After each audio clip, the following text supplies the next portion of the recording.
สบายดีสบายดีสบายดียามเศร้าๆพี่น้อง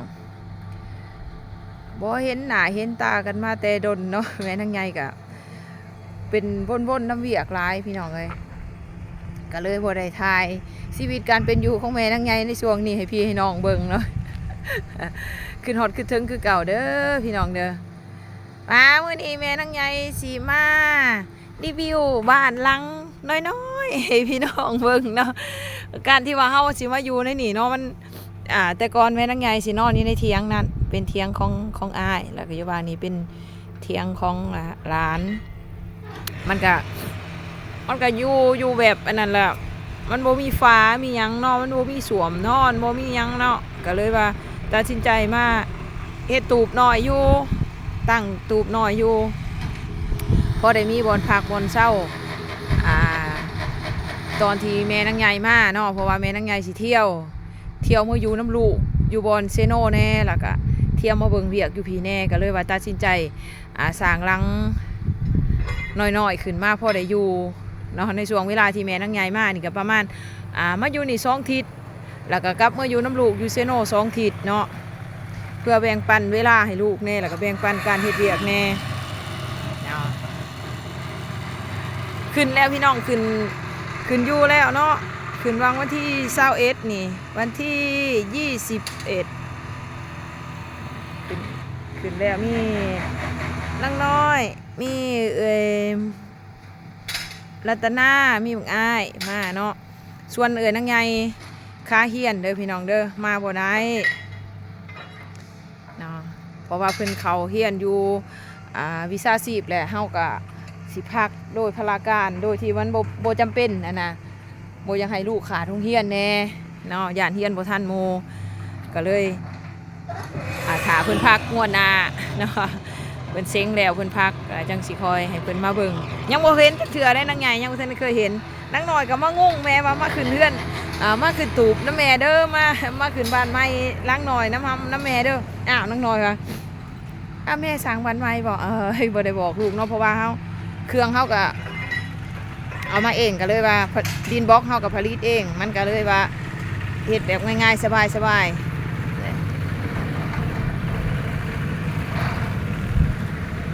ทั้งบนนี่ก็เฮายัง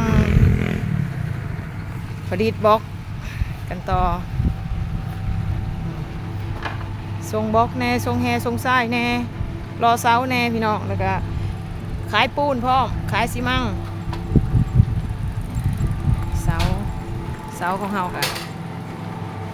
มีลูกค้าสั่งมาเฮาก็เก็บให้เขาตามขนาดที่เขาจะต้องการเนาะ3 เมตร4 เมตร5 เมตรมันมีหนา15แล้วก็หนาโมเมนต์หนา18กับหนา15นี่หนา15ตัวนี้หนา18มันสิเป็นเสาเยอะๆบ่ตัวนั้นหนา18ส่วนนี้ก็หนา18เบิดนี่ตัวนั้นหนา15ทางหลังบ้านแม่นางใหญ่ก็สิใส่แท่งน้ำเพื่อมันสะดวกในการที่เขาเคยใส่น้ำสบายนะพี่น้องเลย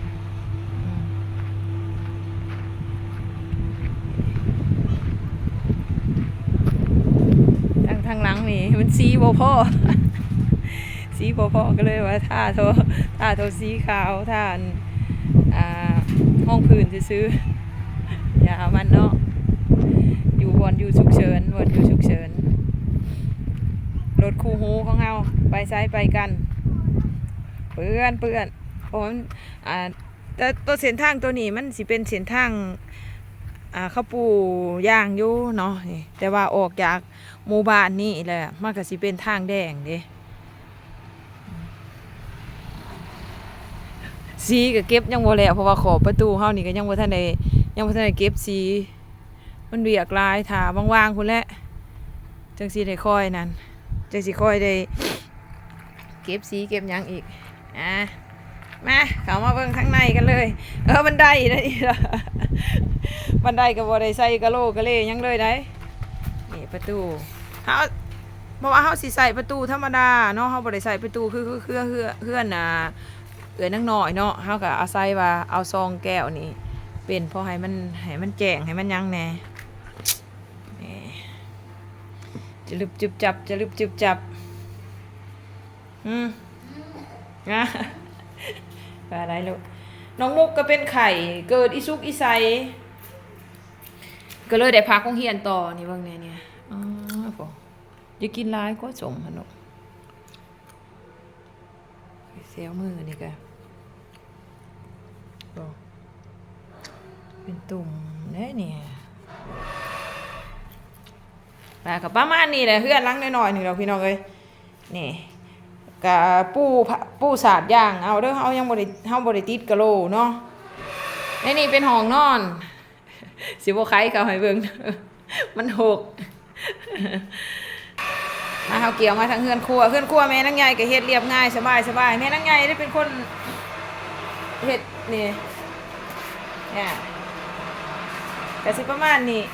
หมอกะสีดำๆเด้อเพราะว่าเฮาดังฟืนดินี่ตัวที่แม่นางใหญ่ให้เบิ่งคือบ่ล้างถ้วยนี่เลิศรู้อลังการได้เพราะแม่นางใหญ่สิเน้นการใส่งบน้อยที่สุดเด้อเบิ่งสิเฮ็ดให้เบิ่งเนี่ย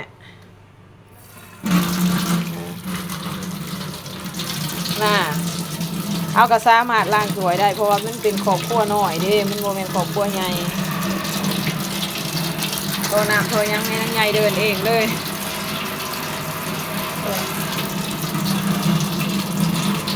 นี่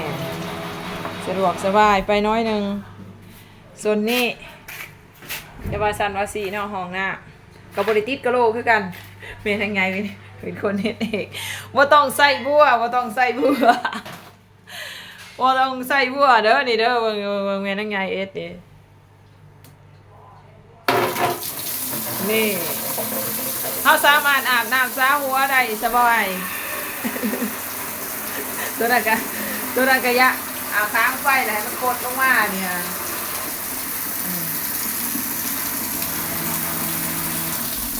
ไม่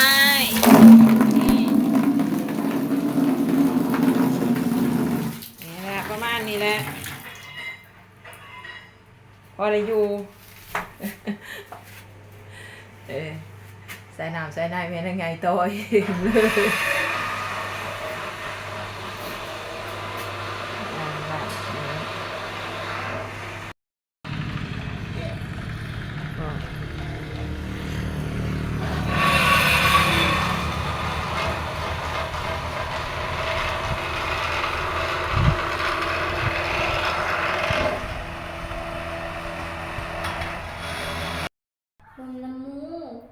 เนี่ยเป็นสองภาษาเนาะไว้นาใช่แม่สิเป็นสิเว้าเป็นภาษาผู้ไทยออกสำเนียงทางหญ้าทางพ่อแต่ว่าถ้าอ้วยนาใช้โทรศัพท์ยามใดเราสิเป็นภาษาไทยเซโน